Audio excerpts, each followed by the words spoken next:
ሰላም መንግስት ከደሞዝ ጋር በተያያዘ አዲስ ማሻሻያ በማድረግ ለተለያዩ ሰራተኞች የ62.9 በመቶ ጭማሪ እንዲደረግ ውሳኔ አስተላለፈ።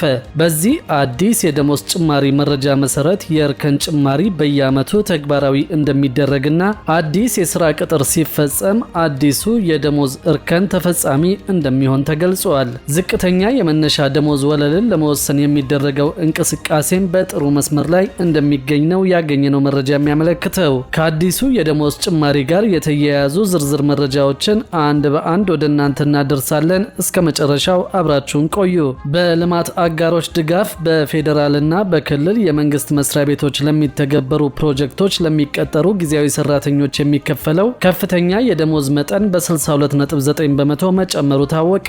የገንዘብ ሚኒስቴር በልማት አጋሮች ድጋፍ በፌዴራልና በክልል የመንግስት መስሪያ ቤቶች በሚተገበሩ ፕሮግራሞች ወይም ፕሮጀክቶች ለሚቀጠሩ ጊዜያዊ ሰራተኞች የደሞዝ ክፍያ አተገባበር መመሪያን በማሻሻል አዲስ መመሪያ ማውጣቱን አውቀናል። በስራ ላይ በነበረው መመሪያ በልማት አጋሮች ድጋፍ በፌዴራልና በክልል የመንግስት መስሪያ ቤቶች በሚተገበሩ ፕሮግራሞች ወይም ፕሮጀክቶች ለሚቀጠሩ ጊዜያዊ ሰራተኞች የሚከፈላቸው የገንዘብ መጠን በትምህርት በስራ ደረጃና በእርከን የተለያየ ቢሆንም ከፍተኛው የደሞዝ መጠን 108561 ብር የነበረ ሲሆን በተሻሻለው መመሪያ ከፍተኛው ደሞዝ 176815 ብር በመሆን በ62.9 በመቶ መጨመሩን አውቀናል። በተሻሻለው መመሪያ የተደነገጉ የደሞዝ መጠኖች እንደ ደረጃቸውና እርከናቸው የተለያዩ መሆናቸውን የደሞዝ መጠን ዝርዝር በያዘው ሰንጠረዥ ላይ ተመላክቷል። መመሪያው የሥራ መደቦችን፣ ልዩ አማካሪዎችን፣ የዘርፍ ተኮር የቴክኒክ ባለሙያዎች፣ የፕሮጀክት ሰራተኞችና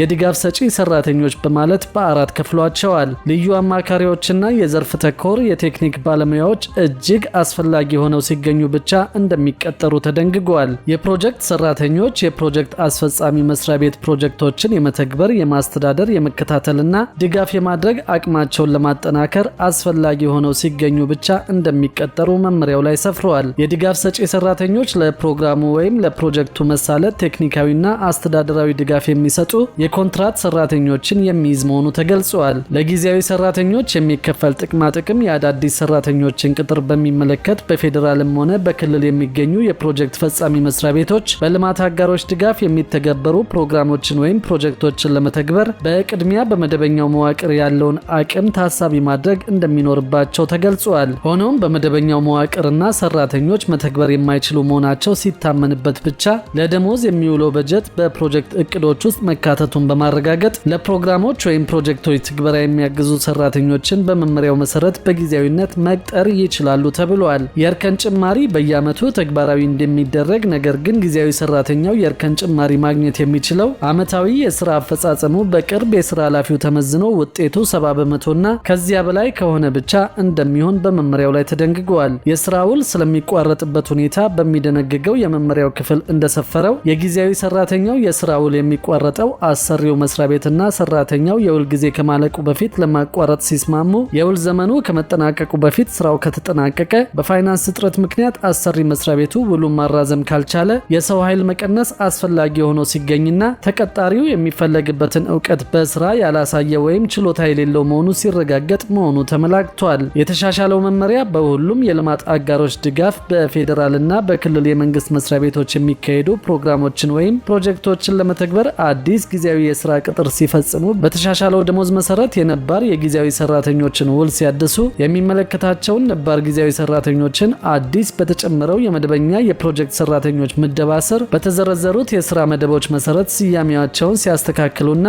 የደሞዝ እርከን ጭማሪ ሲያደርጉ ተፈጻሚ እንደሚሆን ተገልጿል። ሚኒስቴሩ መመሪያውን ማሻሻል ያስፈለገበትን ምክንያት ሲያብራራም የጊዜያዊ ቅጥር ሰራተኞችን የተጣጣመ ደሞዝ በተመለከተ በሁሉም የፌዴራል መስሪያ ቤቶችና በክልሎች ወጥና ግልጽ የሆነ አፈጻጸም እንዲኖር ለማድረግ ተግባራዊ ሲደረግ በነበረው መመሪያ ያልተካተቱና ግልጽ ያልሆኑ ጉዳዮችን በማካተትና ነባራዊ የገበያ ሁኔታን ታሳቢ በማድረግ መሆኑን አስታውቀዋል። በተጨማሪም የሥራ መደቦችን በመለየት ተመሳሳይ ባህሪ ያላቸው በተለያዩ ስያሜዎች የሚጠሩትን መደቦች ወጥ የሥራ ደረጃና ስያሜ እንዲኖራቸው እንዲሁም ዝቅተኛ ተፈላጊ የሥራ ልምድና የትምህርት ዝግጅት እንዲኖር በማስፈለጉ እንደሆነ ተብራርተዋል። ከዚሁ ጋር በተያያዘ ቤተሰብን ሊያኖር የሚችል ዝቅተኛ የመነሻ ደሞዝ ወለል እንዲወሰንና አዳዲስ የሰራተኛ ማህበራትን ለማደራጀት እየተሰራ መሆኑ ታውቋል። በኢትዮጵያ ቤተሰብን ሊያኖር የሚችል የሚችል የግል ድርጅት ሰራተኞችን ዝቅተኛ የመነሻ ደሞዝ ወለል ለማስወሰን የሚያስችሉ ተግባራት እየተከናወኑ መሆኑን የኢትዮጵያ ሰራተኞች ማህበራት ኮንፌዴሬሽን ኢሰማኮ አስታወቀ።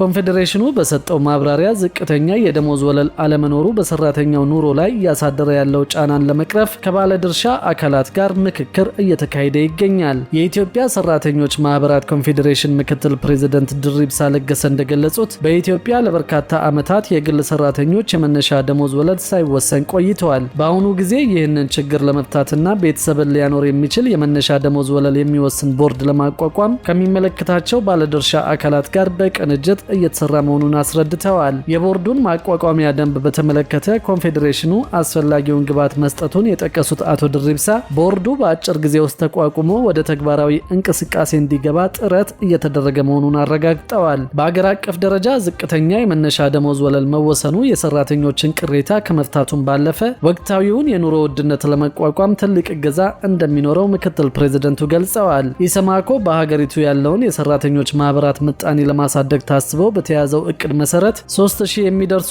አዳዲስ የሰራተኛ ማህበራትን ለማደራጀት እየሰራ መሆኑንም ገልጸዋል። ኮንፌዴሬሽኑ ይህንን እርምጃ የወሰደው ሰራተኞች ሲደራጁ አሰሪዎች ከስራ የማባረርና ከደረጃ ዝቅ ማድረግ እንዲሁም መሰል ችግሮች በሀገሪቱ እየተስተዋሉ ባለበት ወቅት መሆኑን አስታውቀዋል። የኢሰማኮ ፕሬዝዳንት አቶ ካሳሁን ፎሎ እንደተናገሩት ከሆነ ሰራተኞችን ከመንግስት ጋር በመተባበር የማደራጀት ስራ የሚካሄድ ሲሆን ይህን ማድረግ ያስፈለገውም በሀገሪቱ የሰራተኛ ማህበራት ምጣኔ አነስተኛ በመሆኑ ምክንያት ነው። ማህበራቱ በየክልል ቅርንጫፍ ጽህፈት ቤቶች በኩል የሰራተኞችን የማደራጀት ስራ እንደሚካሄድ ገልጸው ማህበራት በሚደራጁበት ወቅት አሰሪዎች የሰራተኛ መብት እንዲያከብሩ መንግስት የግንዛቤ ማስጨበጫ ስራ መስራት እንዳለበት አሳስበዋል። አቶ ካሳሁን አክለውም የሰራተኞች መደራጀትን ጨምሮ ሌሎች መብቶቻቸውን በማፈን የመብት ጥሰት የሚያደርሱ ኢንዱስትሪዎችን በቅርበት ለመከታተልና አፋጣኝ መፍትሄ ለመስጠት በማሰብ በሁሉም ክልሎች በሚገኙ የኮንፌዴሬሽኑ ቅርንጫፎች በቅርበት የሚሰሩ ባለሙያዎች መሟላታቸውን አስታውቀዋል። ተቋማት የሚፈጽሙት የመብት ጥሰት ሪፖርት በሚደረግበት ጊዜ በውይይት መፍታት ካልተቻለ